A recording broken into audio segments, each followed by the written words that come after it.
Hi guys. Guys, I'm Thomas Lisboa. I'm here with my student Ashish and we are at Alliance Vancouver. And in this video I want to show to you a few ways to control the mount. Alright, so I'm going to show like a couple of ways that I like to do. So let's start off over here. Guys, first thing that you have to understand, alright, is that when you're mounted on your opponent, we cannot be looking for the submission too fast, alright? Because any mistake that I do, he can take advantage and escape. So first we needed to have a good control. And when I'm over here, alright, so for example, we have basically three types of mount, alright? One is when I'm kind of sitting on him, alright? I'm not too high, I'm not like too low, alright? I'm like right on top of his belly over here. Guys, every time that he bumps over here, you take me off balance, alright? Actually, that's where most of his escapes happen, when I'm on this middle term position. So what I have to understand here is where is his leverage, alright?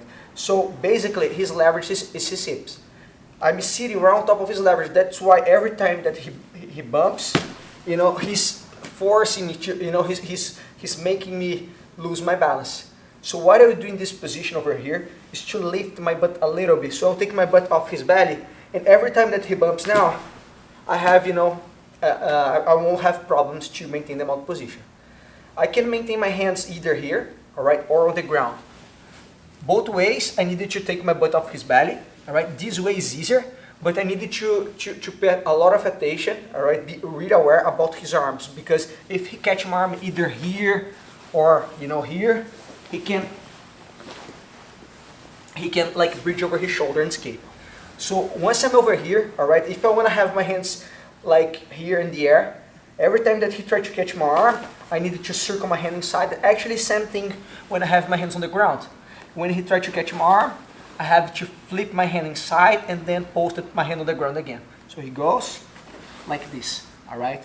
Always with my butt off his belly and hands either here or here, alright? When I have my hands like off the ground, it's easier for me to work like chokes or Americanas, okay? But I have to really, I have to pay a lot of attention about, you know, his attempts of catching my arm, right? So another good feature about this position is the easy access that I have to go to either the high mount or the low mount, all right? So let's talk about the low mount over here. So the low mount, guys, is when, all right, I have my hips closer to his hips, like more far away, okay? And I'm controlling his head. There's few details over here that I want to address with you. First is I'm going to control around his shoulder. Some people, they have long arms, they like to get the armpit. I can also like just grab the material over here. All those options is fine. But I needed to control his head. I needed to have my arm around his head. And then I'll put my shoulder right on top of his face over here. All right, so when I put my shoulder here, I'm trying to turn his head to this way only. And when I'm able to do that, it's impossible for him to turn it to the other side. All right, so I know that his movements will come to this way. That's why I keep my other hand posted. If he try to catch the arm, I can circle again, all right? And if he try to bump, I have to this side over here, please. I have my hand on the ground to give me more stability, all right? So there's few details really important about the function of our arms. About our legs, I would throw both of my legs inside, all right, and they'll place my feet here in front of his shin. So that this position is really difficult for him to escape. Every time that he tried to raise his hip, I'm able to drive my hips down. So when he tried to lift, I can make my hips heavier because of my feet back there, all right. So I have a really good control on his head. A good base because I have my hands on the ground, and his main leverage, which is his hips, is stuck because I have my feet over there and I can drive my hips down like this. So by doing this properly, I make his life really hard to escape. That's definitely one of the hardest positions to escape when we are mounted. So when he tries to move, I need just to, you know, drive my hips down, maintain the shoulder pressure, and keep my arm on the ground. I'm gonna change the base over here so you guys have a better look about this control. So I grab the hat, shoulder here, in front of his face. I trap his feet over there, and now watch, I turn his hat with my shoulder. Hips down, when he starts to move, it's really, really hard for him to escape, all right? This position is great for, you know, Americanas, katagatamis, you know, and also to, you know, pull the collar and work like cross chokes. So I really like this position if I need time to work my submissions. Guys, last one is the high mount, all right?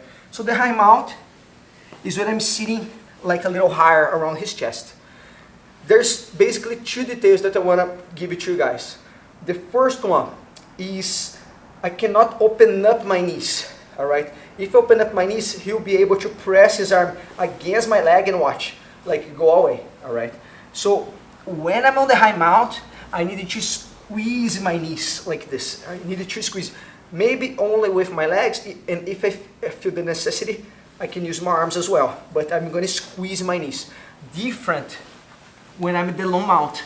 When I'm in the low mount, I don't want to have my knees here, all right? I want to open up my knees because now I'm able to put more pressure on top of his hips.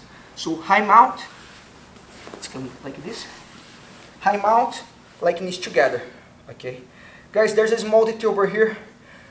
That's the positioning of my upper body, all right? If I keep my body leaning like forward and he like bumps or pull me with the hand on the collar, he'll force me to post and eventually he can, you know, roll and escape. So when I'm over here, I will squeeze my knees and I'll tilt my back backwards, slightly backwards over here. Every time that he bumps, I won't have any problem to maintain the mount, all right?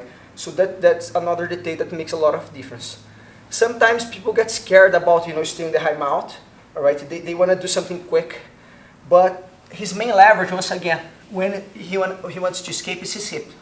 If I turn over here, you guys can see that there's nothing on top of his hips. So when he breach, all right, especially when I have my body positioning properly, I won't have any problem to maintain the mount, which is my goal over here. And guys, this position, let's turn more. This position is really great for, you know, S mount and umbers from here, all right? So when you guys reach the high mount, you guys are gonna probably finish your opponent with umbers, all right? Like chokes, it's not like a easy task, but umbers, S mount is an easy thing to do, all right? So basically, 3 controls. Once again, first one is like this one when I'm on top of my opponent, like on top of his belly, but don't sit on your opponent. Raise your hip, all right, over here. You guys can maintain your hands on the ground or here, but don't allow your opponent to catch your arm. Every time that you see that your opponent is looking to catch your arm, try to circle your hands inside, and then you guys are gonna have, you know, better chances to get the collar, work Americanas, and so on, all right? So that's the first one. Second one, low mount. So control the head, use your shoulder to put pressure on your opponent's face, hand on the ground, trap his feet. That's actually the main thing over here for me, all right? Because once I trap his feet, I can drive my hip down, and from here I can work Ezekiel's, I can work like katagatamis, you know, I have like tons of things that I can do. It's really good for no-gi, all right? That's, you know, a great option when you guys are doing no-gi. Work the low mount. And last one, the high mount. So when you guys reach the high mount, try to, you know, tilt your body a little bit, your upper body a little bit backwards, and squeeze your knees, all right? Don't open up your knees, because here I give him options to, you know, like slide back. So I want to squeeze my knees and work positions like S mount, umbers, you know, like we have a big variety of options. So guys, 3 ways to control the mount, all right? And once we understand those controls, you see that you have better chances to finish your opponent, all right? And you're gonna create more connections and more, all right? So I hope you guys have liked this video, and that's it.